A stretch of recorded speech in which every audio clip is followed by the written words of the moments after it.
আমাকে তারা এমএলএও মানে না, আমি তাদেরকে ব্লক সভাপতিও মানি না।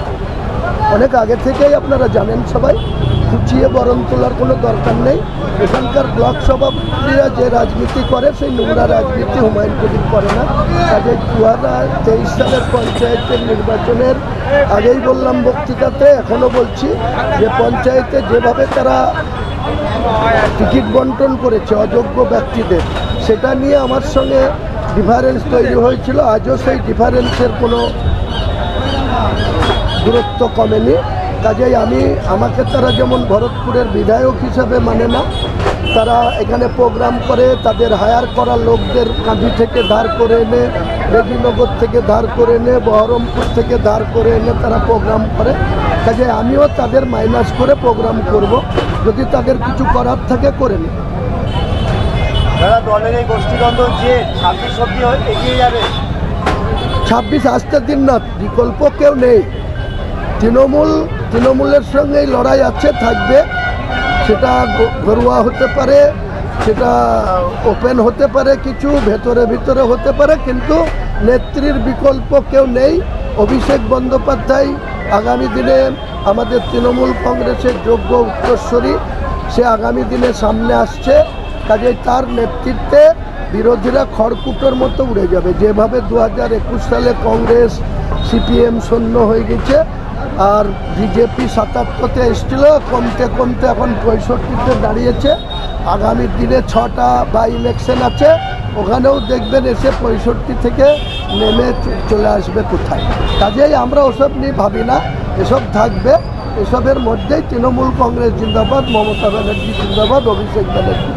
একটা সময় ভরতপুর ছিল কংগ্রেসের গড়, সেই ভরতপুরের আজকে 9 জন সদস্যকে যোগদান করালেন, কি মনে হচ্ছে পুরোটা শূন্য হলো? এরা তো সব 2021 সালে আমাদের হয়েই ভোট করেছিল। এরা কেউ কমলেশকে ভোট দেয়নি, এরা হুমায়ুন কবিরকেই ভোট দিয়েছিল, মমতা ব্যানার্জির প্রতীককেই তারা পছন্দ করেছিল। কিন্তু আগেই বললাম 2023 সালের যে পার্সেলিটি করে বা অযোগ্যদের ফিট বলে যে প্রার্থী করা হয়েছিল, তার প্রতিবাদে তারা গিয়ে কংগ্রেসের ব্যানারে ভোটে লড়েছিল, হাত প্রতীকে লড়েছিল। তাই মানুষের আশীর্বাদ পেয়ে তারা জিতেছিল। এর আগেই এদের কয়েকজনা যোগদান করেছিল কাউকে হাত ধরে, আজকে যেটা বাকি ছিল সেটা জয়েন করলো। কাজে এখানে ভরতপুরেও শূন্য হয়ে গেল। এই যে ব্লক সভাপতির সঙ্গে একটা অংশ যোগছিল, আপনার সঙ্গে বিধায়ক হিসাবে আপনার সঙ্গে একটা অংশ যোগছিল, এতে কি আগামী দিনে পঞ্চায়েত কিংবা উন্নয়নে বাধা হতে হবে না? বাধার কোনো প্রশ্নই নাই। পঞ্চায়েতে নিয়ম হচ্ছে যে মেজরিটি মেম্বার, মেজরিটি বোর্ড, তার যে নেতৃত্ব, প্রধান, উপপ্রধান, 4 জন করে সঞ্চালক, তাদেরকে জিও মেনে চলতে হয়। গভর্নমেন্টের পঞ্চায়েতের রুলস মেনে তাদের সিদ্ধান্ত নিতে হয়। প্রত্যেক বছরের ডিসেম্বর মাসে অ্যানুয়াল অ্যাকশন প্ল্যান তৈরি হয়। সেই অ্যানুয়াল অ্যাকশন প্ল্যান অনুযায়ী যা ফান্ড আসে, সেই অনুযায়ী সেই এলাকার প্রায়োরিটি দিয়ে উন্নয়ন করতে হয়। রাস্তাঘাট, ড্রেনেজ ব্যবস্থা, আর স্বাস্থ্য তো আলাদা, পানীয় জলের ব্যাপারটা পিএইচই আছে, স্বাস্থ্য আলাদা, স্বাস্থ্য দপ্তর আছে, শিক্ষা আলাদা, এডুকেশন আছে। কাজেই পঞ্চায়েতের কাজ হচ্ছে নিজেদের রাস্তাঘাট, আলো, এইসবগুলো যাতে মানুষ পরিষেবা পায় সেটা দেখা, সেটা চলবে। মঞ্চ থেকেই দেখলাম পুলিশ আধিকারিকদের নাম না করে তাদের বিভিন্ন কারণে, তাদের ভুলের কারণগুলো দংশালের পাশাপাশি তাদেরকে হুঁশিয়ারি দিলেন। মূলত কাদের বা কোন থানার উদ্দেশ্যে বলতে চাই? এই ভরতপুর থানাতে 2-4 জন আছে যাদের নাম নেওয়াতে আমার রুচিতে বাদে। তারা 1-2 এএসআই হয়ে তারা অনেকের কাছে দ্বারা পরিচালিত হচ্ছে।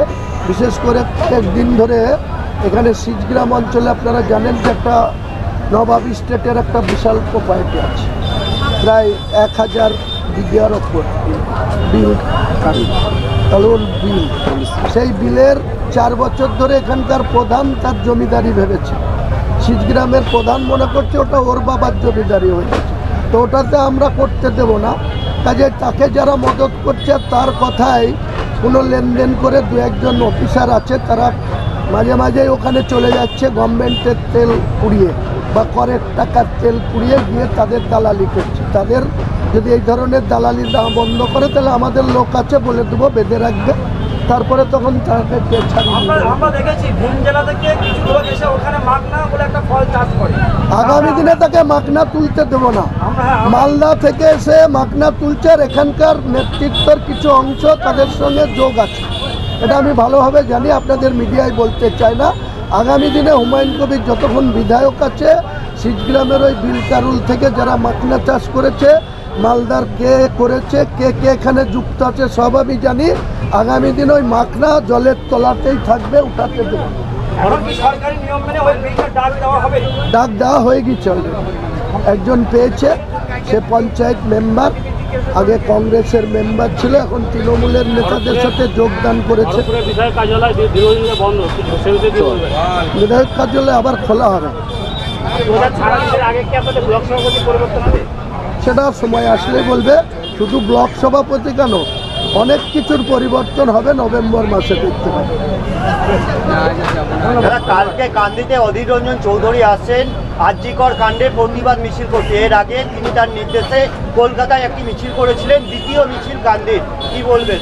দেখুন, অধীরবাবুর এখন কাজকর্ম নেই বললেই চলে, কারণ তেনাকে তো রাজনৈতিকভাবে বেঁচে থাকতে হবে। কাজেই কখনো কলকাতায় গিয়ে মিছিল করছেন, কখনো কাঁদিতে করবেন, কাঁদির তার শক্ত জায়গা। এই কাঁদিতেই তাকে 25 বছরের বিধায়ক এমপি করার ক্ষেত্রে কাঁদি তাকে মূল সাপোর্ট দিয়েছে। সেই কাঁদির লোককে তো আগামী দিনে তাকে পরিষেবা দিতে হবে। এ নিয়ে আমার কিছু ব্যক্তিগত বলার নেই। অধীরবাবু তার রাজনৈতিক দলের কর্মসূচি করবেন, মানুষের কাছে যাবেন, মানুষকে নিয়ে আন্দোলন করবেন, কারো খারাপ দিক থাকলে সেটা বলে তুলে ধরবে, এটা অধীরবাবুর কাজ। আর আমরা শাসক দলের বিধায়ক, আমাদের কাজ